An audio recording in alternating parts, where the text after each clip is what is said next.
تاجیک اجرای زیبای سرگران ایران مخامس ساختند.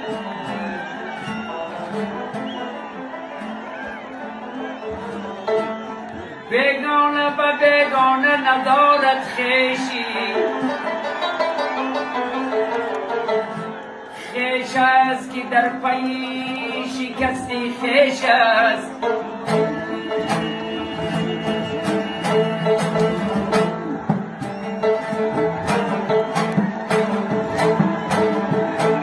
شاینم بی مغروری سلطه بر جیان دارم، موج میدن ننوشتم شوری هیجان دارم، فارغم و سل شورم جوششی هیان دارم.